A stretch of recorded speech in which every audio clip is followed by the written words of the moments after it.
야곱이 길을 떠나 동방 사람의 땅에 이르러 본즉 들에 우물이 있고 그 곁에 양 세 떼가 누워 있으니 이는 목자들이 그 우물에서 양떼에게 물을 먹임이라.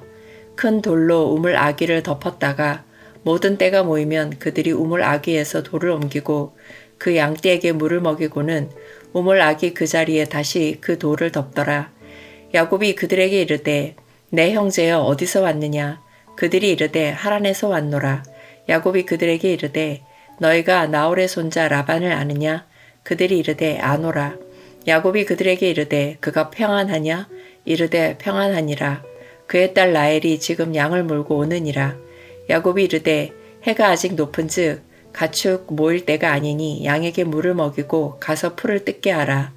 그들이 이르되 우리가 그리하지 못하겠노라. 때가 다 모이고 목자들이 우물 아귀에서 돌을 옮겨야 우리가 양에게 물을 먹이느니라. 야곱이 그들과 말하는 동안에 라헬이 그의 아버지의 양과 함께 오니 그가 그의 양들을 치고 있었기 때문이더라. 야곱이 그의 외삼촌 라반의 딸 라헬과 그의 외삼촌의 양을 보고 나아가 우물 아귀에서 돌을 옮기고 외삼촌 라반의 양떼에게 물을 먹이고 그가 라헬에게 입맞추고 소리내어 울며 그에게 자기가 그의 아버지의 생질이요 리브가의 아들됨을 말하였더니 라헬이 달려가서 그 아버지에게 알림해 라반이 그의 생질 야곱의 소식을 듣고 달려와서 그를 영접하여 안고 입맞추며 자기 집으로 인도하여 드리니 야곱이 자기의 모든 일을 라반에게 말하매 라반이 이르되 너는 참으로 내 혈육이로다 하였더라.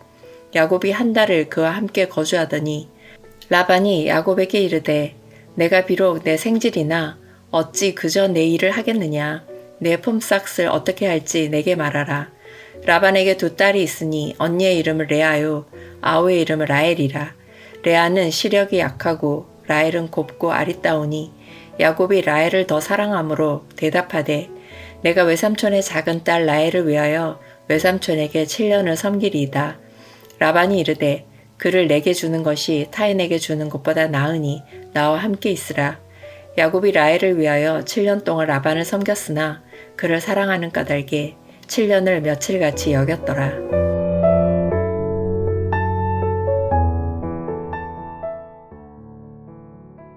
베델의 밤은 지나갔습니다.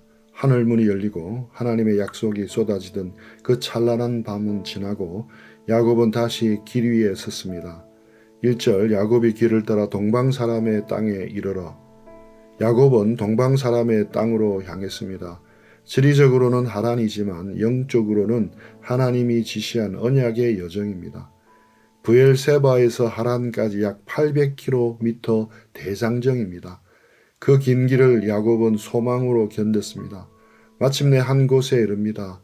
들판에 우물이 있고 새 양떼가 곁에 누워 있습니다. 고대 근동에서 우물은 단순히 물을 마시는 곳이 아니었습니다. 그곳은 만남의 장소였고 하나님의 섭리가 드라마틱하게 펼쳐지는 무대였습니다. 일찍이 아브라함의 종이 이삭의 아내 리브가를 만났던 곳도 우물가였습니다. 하나님은 지금 야곱을 그 섭리의 장소로 정확히 인도하고 계십니다. 우물 입구에는 큰 돌이 덮여 있었습니다. 누구 하나 손해보려 하지 않고 모든 목자가 모여야만 돌을 옮기기로 약속된 상태였습니다. 철저한 규칙과 경계가 지배하는 세상입니다. 야곱은 목자들에게 묻습니다. 내 형제 어디서 왔느냐? 라반을 아느냐? 그가 평안하냐? 야곱의 질문은 간절합니다. 목자들의 대답은 짧고 강렬합니다. 6절 평안하니라. 보라 그의 딸 라헬이 양을 몰고 오느니라. 소름 돋는 타이밍입니다. 야곱이 도착하자마자 야곱이 안부를 묻자마자 라헬이 나타납니다. 이것이 우연일까요? 아닙니다. 보이지 않는 하나님의 손길이 야곱의 발걸음과 라헬의 시간을 정확히 맞물리게 하신 것입니다. 하나님의 세밀한 섭리입니다. 야곱은 아직 아무것도 한 것이 없습니다. 그저 걷고 물었을 뿐입니다. 그런데 하나님은 야곱의 앞길에 라헬이라는 선물을 준비해 두셨습니다. 야곱이 라헬을 보는 순간 놀라운 일이 일어납니다. 평소 조용한 성격이었던 야곱, 장막에 거하기를 좋아했던 그가 갑자기 괴력을 발휘합니다. 10절 가서 우물 아귀에서 돌을 옮기고 보통 여러 명의 목자가 힘을 합쳐야 옮길 수 있는 거대한 돌이었습니다. 그런데 야곱은 혼자서 그 돌을 굴려버립니다. 이것은 단순한 근력이 아닙니다. 사랑의 힘입니다. 또한 하나님이 주시는 초자연적인 에너지입니다. 라헬을 보는 순간 야곱은 이 여인이 바로 하나님이 예비하신 사람임을 직감했을 것입니다. 베델에 하나님이 나의 발걸음을 여기까지 인도하셨음을 느꼈습니다. 야곱은 라헬에게 입을 맞추고 소리내어 웁니다. 이 울음은 고독했던 도망자의 서름이 녹아내리는 눈물입니다. 또한 약속을 지키시는 하나님을 향한 안도의 눈물입니다. 하나님, 정말 저와 함께 계셨군요. 저를 버리지 않으셨군요. 이름 모를 광야에서 돌베개를 베고 잘 때 하셨던 그 말씀이 빈말이 아니었음을 야곱이 이 눈물로 고백하고 있습니다. 야곱은 자신을 소개합니다. 내가 당신 아버지의 생질이요 리브가의 아들입니다. 생질은 누나의 아들인데 쉽게 말하면 조카라는 의미입니다. 라헬은 달려가 아버지 라반에게 알립니다. 라반이 달려 나옵니다. 야곱을 영접하고 안고 입맞추며 자기 집으로 인도합니다. 겉으로 보기에는 훈훈한 혈육의 재회입니다. 14절 너는 참으로 내 혈육이로다. 그러나 이 대목에서 우리는 숨이 멎는 긴장을 느끼게 됩니다. 라반이 누구입니까? 야곱보다 한 수 위인 속임수의 대가입니다. 야곱은 이제껏 자기가 제일 똑똑한 줄로 알았습니다. 남을 속이며 살아왔습니다. 그러나 이제 자신보다 훨씬 더 교활한 인물 라반의 소나기에 들어간 것입니다. 하나님은 왜 야곱을 라반에게 보내셨겠습니까? 그것은 거룩한 훈련입니다. 속이는 자가 속임을 당해봐야 저의 아픔을 압니다. 하나님은 야곱의 성품을 깎아내기 위해서 라반이라는 거친 숫도를 준비하신 것입니다. 은혜는 무조건적인 용서만을 의미하지 않습니다. 은혜는 우리를 온전한 사람으로 빚어가시는 하나님의 끈질긴 간섭이기도 합니다. 15절부터 본격적인 거래가 시작됩니다. 라반이 묻습니다. 내가 비록 내 생질이나 어찌 그저 내 일을 하겠느냐? 내 품삯을 어떻게 할지 내게 말하라. 라반은 친족의 정을 말하면서도 철저히 계산적입니다. 야곱은 제안합니다. 18절 내가 외삼촌의 작은 딸 라헬을 위하여 외삼촌에게 7년을 섬기리이다. 야곱은 라헬을 사랑했습니다. 그 사랑은 대가를 지불하는 사랑이었습니다. 본문은 라헬을 곱고 아리따다라고 묘사합니다. 반면 언니 레아는 시력이 약하다고 기록합니다. 여기서 시력이 약하다는 말은 단순히 눈이 나쁘다는 뜻이 아닙니다. 눈매에 총기가 없고 매력이 부족하다는 관형적 표현입니다. 야곱의 마음은 이미 라헬에게 완전히 빼앗겼습니다. 야곱은 7년이라는 긴 시간을 제시합니다. 당시 아내를 얻기 위해 지불하는 지참금으로서는 파격적인 액수입니다. 야곱에게는 돈이 없었습니다. 빈털터리로 도망쳐왔기 때문입니다. 그래서 그는 자신의 노동력을 제공하기로 합니다. 7년의 세월을 통째로 바치기로 한 것입니다. 그 결과가 20절에 나옵니다. 야곱이 라헬을 위하여 7년 동안 라반을 섬겼으나 그를 사랑하는 까닭에 7년을 며칠같이 여겼더라. 7년은 결코 짧은 시간이 아닙니다. 청춘의 황금기입니다. 신인 바미스를 맨몸으로 견뎌야 하는 혹독한 노역의 시간입니다. 그러나 야곱은 불평하지 않습니다. 본문 어디에도 야곱이 힘들다고 탄식하거나 월급을 올려달라고 항의하는 구절이 없습니다. 그를 지탱한 것은 단 하나, 사랑이었습니다. 사랑은 무거운 짐을 깃털처럼 가볍게 만듭니다. 사랑은 고된 노동을 기쁨의 춤이 되게 합니다. 라헬을 향한 야곱의 사랑은 그의 이기적인 본성을 억누릅니다. 늘 받기만 하던 자였습니다. 형의 것을 빼앗고 아버지의 축복을 훔치던 자였습니다. 그런 그가 이제 누군가를 위해 자신의 모든 것을 묵묵히 내어주고 있습니다. 이것이 무언가를 진실로 사랑할 때 일어나는 기적입니다. 은혜를 경험한 자의 삶에 나타나는 놀라운 변화의 시작입니다.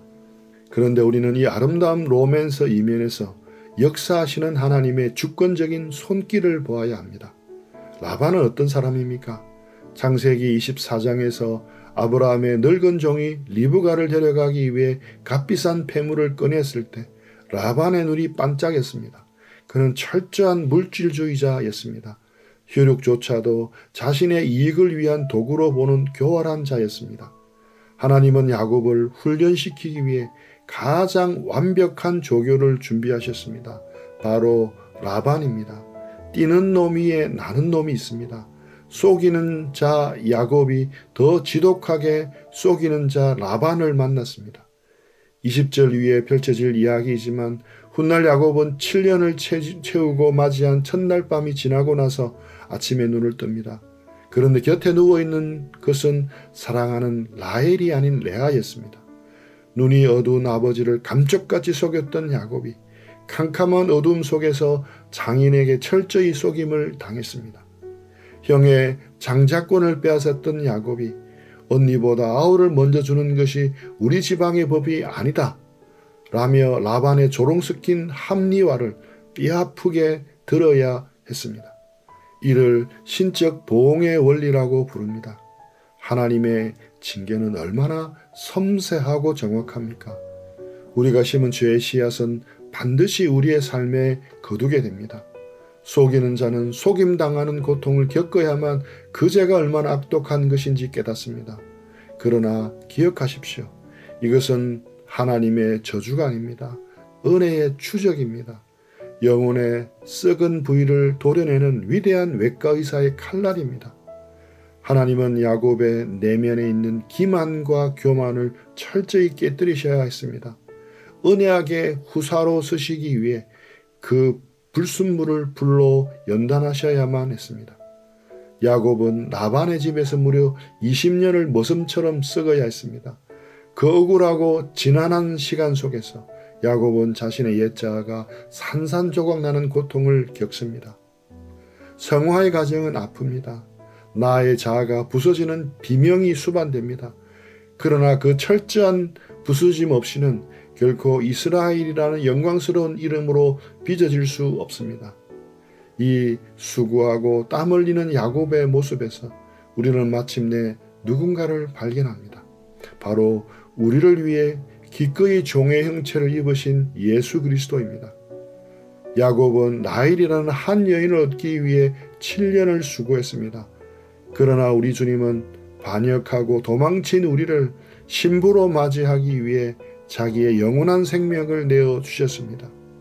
야곱의 수고는 결국 자신의 사랑을 성취하기 위한 것이었습니다.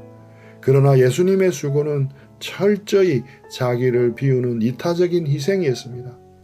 주님은 찬란한 하늘의 영광을 버리셨습니다. 가장 낮고 천한 이 땅에 구유로 오셨습니다. 우리가 스스로 옮길 수 없는 죄와 사망의 무거운 돌을 홀로 짊어지셨습니다. 십자가라는 참혹하고 피비린내 나는 노역의 자리에서 우리의 구원을 단번에 완성하셨습니다. 왜 그러셨습니까? 왜 그토록 바보 같은 길을 걸으셨습니까? 우리를 사랑하셨기 때문입니다. 그분에게는 우리는 천하를 주고도 바꿀 수 없는 당신의 핏값으로 산 존귀한 신부입니다. 히브리서 12장 2절 그는 그 앞에 있는 즐거움을 위하여 십자가를 참으사 부끄러움을 개의치 아니하시더니 십자가의 고통이 아무리 끔찍해도 우리를 얻고 살려내는 기쁨이 영원히 더 컸기에 주님은 그 수고를 개의치 않으셨습니다. 이 압도적이고 눈물겨운 사랑이 복음입니다. 이 사랑이 절망의 늪에 빠진 우리를 다시 살게 하는 유일한 생명줄입니다. 야곱은 7년을 며칠같이 여겼습니다. 힘든 종살이를 축제로 바꾼 것은 사랑의 힘이었습니다. 우리도 마찬가지입니다. 고난의 기나긴 밤을 넉넉히 견디는 힘은 환경의 변화에 있지 않습니다. 오직 십자가의 사랑이 있습니다. 나를 위해 갈보리 언덕에서 모든 물과 피를 쏟으신 그 아름다운 신랑 되신 예수님을 깊이 바라보십시오.